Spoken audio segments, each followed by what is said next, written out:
I slept with a disabled alien princess, and years later she introduced me to my child captain, Jake Miller.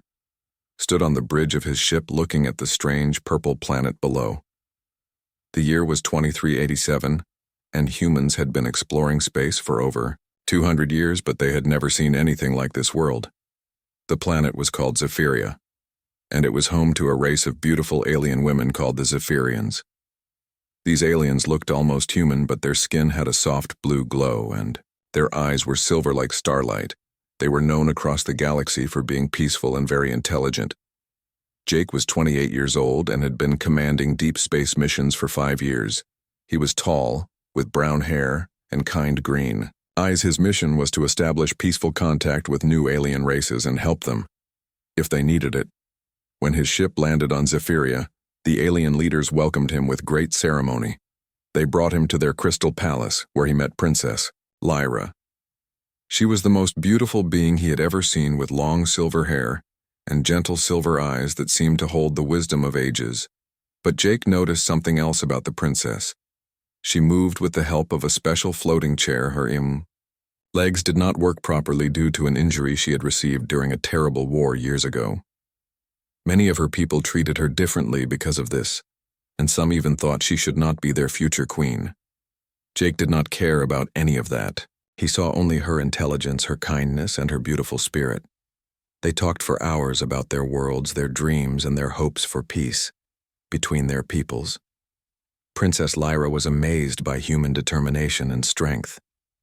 Jake was impressed by Zephyrian wisdom and their connection to nature. Over the next few weeks, Jake stayed on Zephyria as an ambassador. The princess showed him their amazing cities that floated in the clouds and their forests, where the trees sang in the wind. Taught him about their culture and their history. Jake taught her about human courage and how humans never gave up no matter how hard things became. The two fell deeply in love.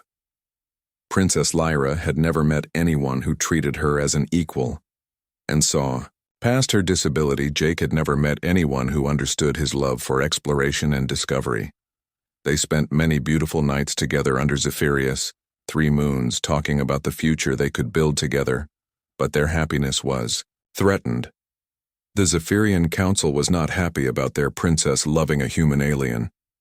They believed she should marry someone from their own race to keep their bloodline pure. Some council members even plotted to force Jake to leave their world. Princess Lyra was heartbroken, but she was also very brave. She told Jake that he needed to return to his own people before the council did something terrible to him. Jake did not want to leave her, but he knew she was right. He promised he would find a way to come back to her someday. Before Jake left, Lyra gave him a special crystal necklace that would allow them to communicate across the vast distances of space. She told him that their love was stronger than any law or tradition, and that nothing would ever change how she felt about him. Jake returned to Earth with a heavy heart, but also with great hope.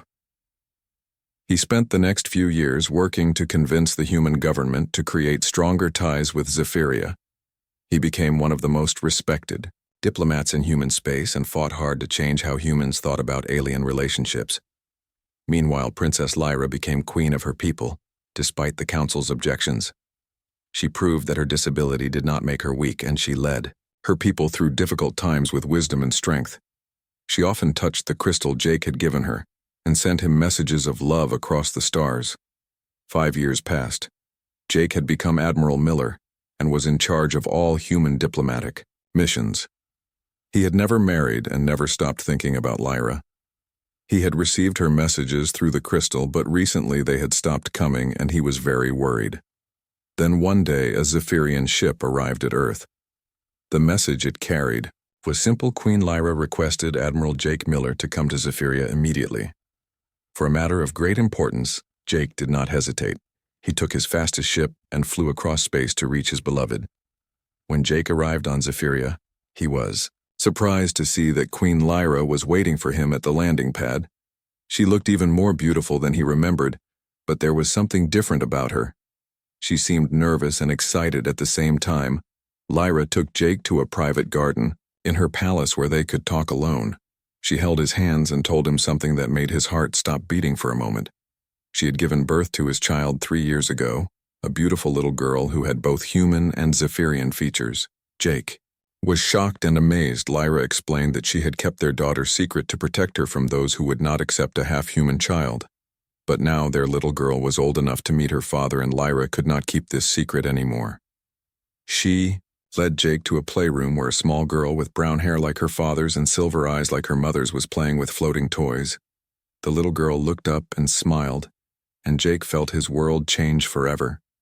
This was his daughter Emma, and she was the most precious thing he had ever seen. Emma was shy at first, but she quickly warmed up to Jake. She had her mother's intelligence and her father's courage.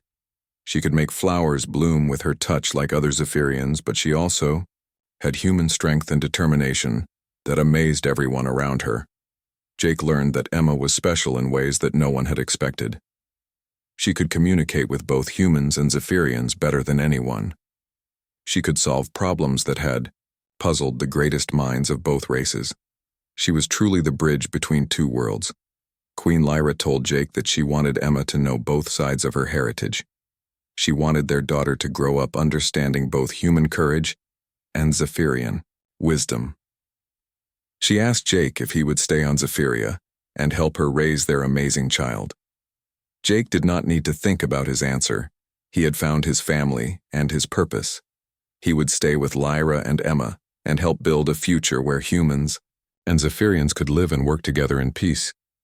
The news of their relationship and their child spread across both worlds. Some people from both races were angry, but many more were excited about this new beginning. Young humans and Zephyrians began to see each other as friends instead of strangers. Jake and Lyra worked together to create new programs that brought their peoples together.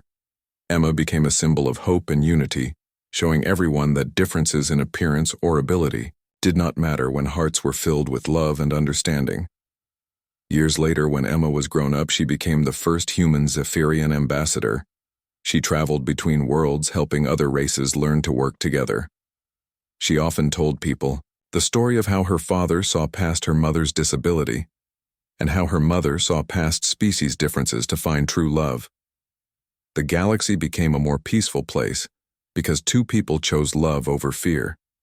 Jake and Lyra proved that true strength comes not from being perfect, but from accepting others as they are and working together to build something beautiful. Their love story became legend across the stars, showing everyone that the greatest adventures come not from exploring new worlds, but from opening your heart to someone different from yourself and discovering that love truly can conquer all obstacles in the universe.